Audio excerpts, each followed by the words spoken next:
O número de pessoas em situação de rua cresce em Ribeirão Preto e voluntariado ganha destaque.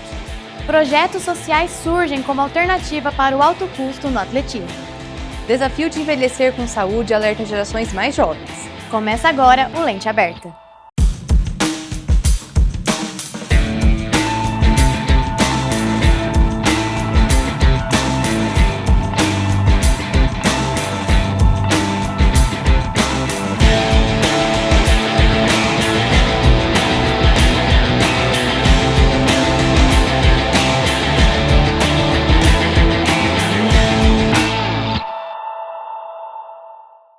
O trabalho voluntário ganha cada vez mais força.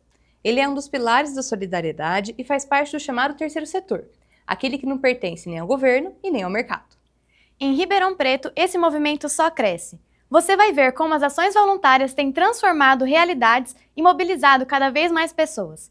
Veja a reportagem de Laura Madalossi e Liz Barreto. William se afastou da família por conta do vício do álcool e das drogas. Ele lembra da época em que vivia em uma pensão e frequentava projetos sociais que distribuem comida nas ruas em Ribeirão Preto. Hoje, William fala que isso ficou no passado. E hoje eu estou vivendo uma vida totalmente diferente. Deus vem transformando cada dia mais. Até a minha família está chegando mais perto de mim, porque era distante, né? Nem todos tiveram a sorte de conseguir sair das estatísticas da miséria e do vício. Quem anda pelas ruas de Ribeirão Preto certamente já viu muitas pessoas em situação de rua. O número vem crescendo a cada ano.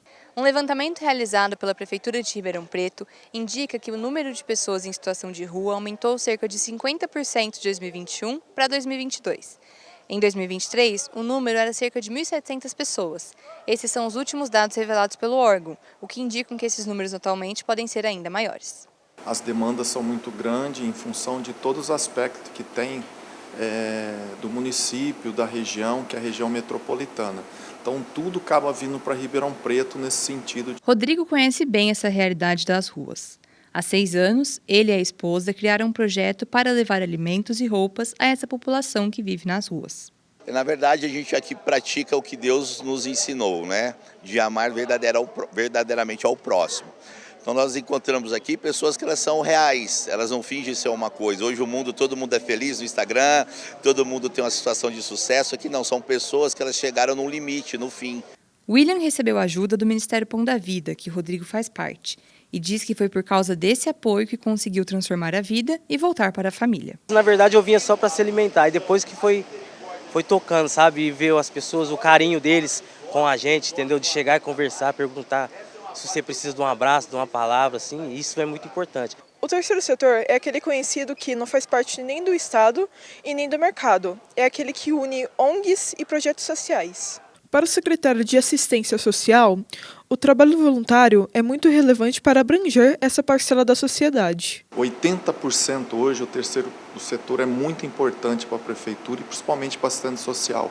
O secretário ainda comenta sobre os desafios para ampliar as ações solidárias na cidade. Hoje é muito importante a parceria público-privada, que é a parceria com entidades, né, e solidárias também com as pessoas. Hoje nós temos um exemplo muito grande que são as ONGs que distribuem comida na rua, os marmitex, para estar ajudando a população de rua. Para essa assistente social e professora universitária, o trabalho voluntário tem um papel fundamental, mas ela ressalta: ele não deve substituir aquilo que é responsabilidade do poder público. E hoje ele faz um papel importante nessa questão de atendimentos emergenciais, mas ele não pode cobrir, de certa forma, aquilo que são as políticas sociais que o governo, né, que o poder público oferece. Então, ele deve ser uma extensão desse poder público, auxiliando as entidades. Beth ressalta que, para ser voluntário, é preciso saber trabalhar em equipe e ter comprometimento. Ela diz que nem sempre é fácil. Muitas pessoas acabam desistindo, mas quem permanece segue motivado a fazer a diferença. Por algum tipo de situação que a pessoa passou, de constrangimento, ou mesmo uma situação de sofrimento, né? E que ela então quer, de alguma maneira, trabalhar na causa, né? Para assim minimizar esse tipo de sentimento que ela tem. O outro eixo já é ligado a questões assim pessoais mesmo, de espírito crítico que a pessoa tem, de ver uma realidade que a pessoa não se conforma, que não aceita aquele tipo de injustiça. Agora, William faz parte do projeto, ajudando pessoas que estão na mesma situação que ele no passado. E hoje eu estou servindo a igreja, né? Estou servindo o projeto aqui e é muito bom isso aí. E o pessoal que me vê que quando eu estava junto aqui com eles, assim, na vida da bebida, da droga, hoje eles ficam felizes de me ver bem. E eu estou tentando levar eles também junto com nós para a igreja. Vai dar tudo certo. A Secretaria de Assistência Social de Ribeirão Preto informou que, desde o início da atual gestão, tem promovido uma ampla reorganização do atendimento à população em situação de rua. A Secretaria ainda afirmou que as equipes do Serviço Especializado ampliaram as ações, alcançando novos territórios. De acordo com a Secretaria, estima-se que cerca de 2.000 pessoas estejam em situação de rua em Ribeirão Preto, e cerca de 60% estão cadastradas no programa Bolsa Família. No próximo bloco, os destaques são o alto custo do atletismo em Ribeirão Preto e o crescimento de hábitos saudáveis para o envelhecimento adequado. O Lente Aberta volta já. Fique ligado.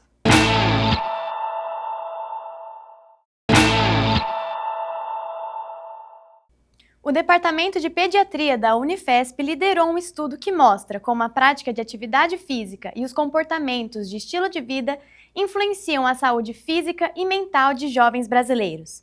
A pesquisa analisou dados de mais de 150 mil estudantes de diferentes regiões do país e avaliou hábitos como o nível de atividade física, alimentação, horas de sono e uso de telas. Os resultados indicaram que os adolescentes que praticam esportes regularmente e que têm uma alimentação equilibrada apresentam os melhores índices de ansiedade, sintomas depressivos e estresse. Segundo os pesquisadores, a combinação entre rotina de exercícios e escolhas saudáveis atua como um fator importante para o bem-estar emocional. Mas ser atleta no Brasil não é fácil. Para muitos jovens, o desafio começa no bolso. Os gastos são altos e o sonho da profissionalização no atletismo parece cada vez mais distante. Os projetos sociais surgem como uma alternativa para que os jovens não desistam no meio do caminho. Veja agora na reportagem de Guilherme Cardoso e Maís Orlando. Ser atleta no Brasil exige mais do que talento, exige investimento. E João sabe bem disso.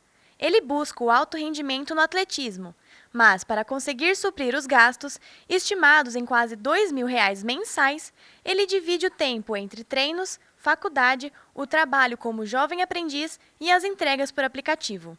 A minha rotina ela consiste em eu acordar muito cedo, não muito cedo quanto uma pessoa que trabalha normal, mas acordar cedo, trabalhar, quer dizer, treinar no caso. Depois do treino eu vou para o meu trabalho, depois do trabalho eu vou para a faculdade. O começo também não foi fácil para o Wallace Evangelista.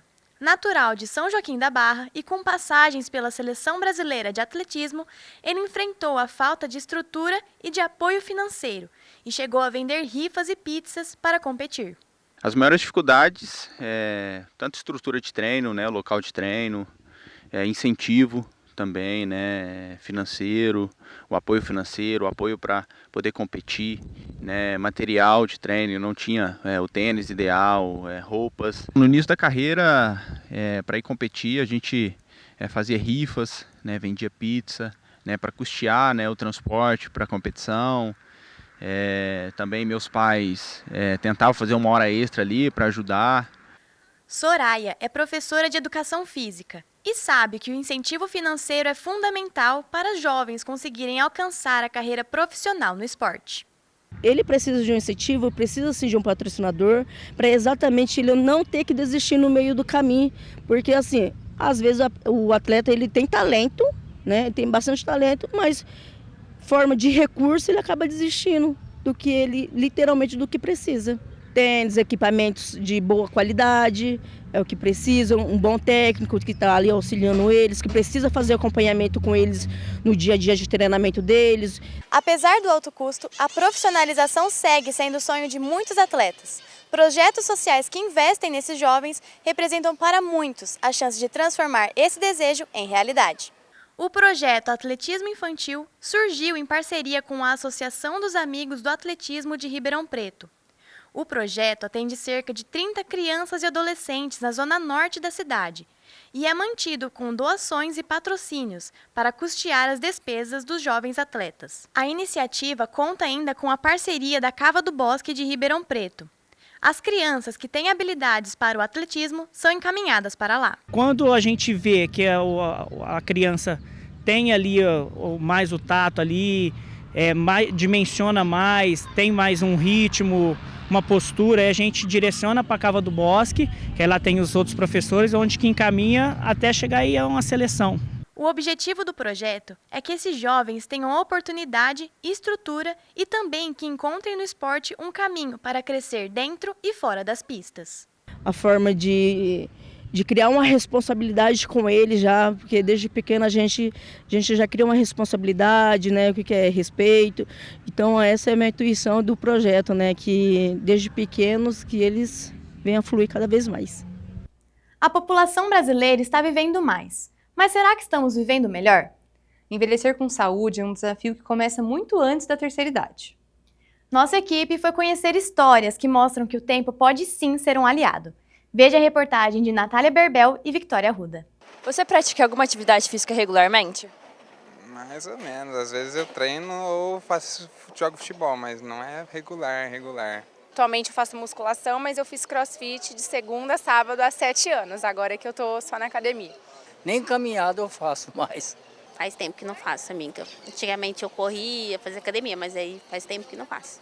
Enquanto envelhecer é um processo natural, envelhecer bem é uma escolha diária.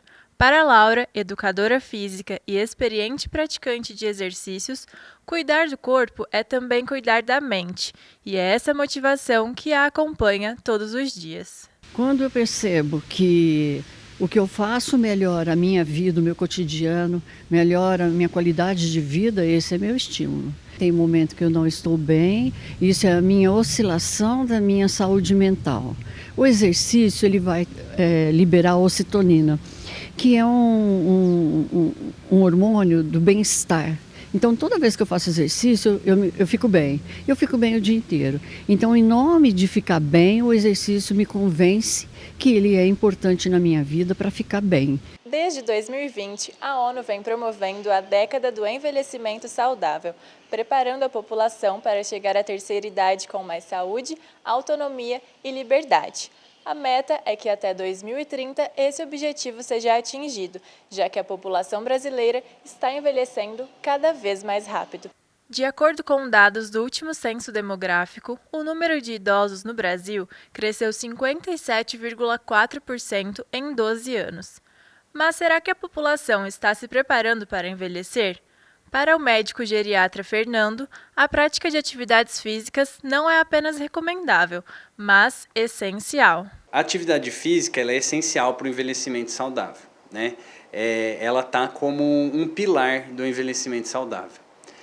Atualmente, a gente tem vários estudos que demonstram, principalmente, força de membros inferiores associado à longevidade e associado ao envelhecimento saudável, né? Com diminuição do risco de quedas. A atividade física também, quando realizada em grupos, né, diminui o isolamento social. Ela é capaz de reduzir pressão e diabetes, que são as doenças que mais matam hoje em dia, então ela é capaz de prevenir isso, e também reduzir o risco de demência. Ainda segundo o médico, o aumento da expectativa de vida no Brasil traz um desafio cada vez maior: envelhecer com saúde. De acordo com o IBGE, até 2030, o número de idosos deve ultrapassar o de crianças no país. Para garantir longevidade e qualidade de vida, ele reforça a importância de hábitos simples, mas fundamentais. Envelhecer com saúde é envelhecer podendo ser e fazer o que você quer. Isso é envelhecer com saúde. Só que para chegar nisso, é um longo caminho que não só o idoso precisa tomar, mas todos nós, como sociedade, precisamos agir para que isso aconteça. Né? O cessar o tabagismo, fazer atividade física, controlar a hipertensão, controlar a diabetes, controlar o colesterol, a obesidade, o sedentarismo e o sono, são fatores de risco que vão trazer mais longevidade, e não só longevidade, como qualidade de vida. Para Laura, envelhecer bem é também manter a autonomia, a disposição e a independência. Há mais de 30 anos à frente do projeto Renascer, voltado à prática de exercícios físicos para idosos, ela mostra que cuidar do corpo vai muito além da saúde física. A reunião em grupo faz com que eu me sinta viva, que eu tenha utilidade, que eu não sou uma pessoa inútil porque eu envelheci. Pelo contrário, eu agora estou numa outra fase da minha vida. Quando eu chego na universidade, eu peço bênção toda hora, para que nenhum de nós envelheça perdendo a capacidade motora, a capacidade de pensar e de gerenciar a própria vida. Essa é a nossa bênção. E o Lente Aberta fica por aqui. Até o próximo programa.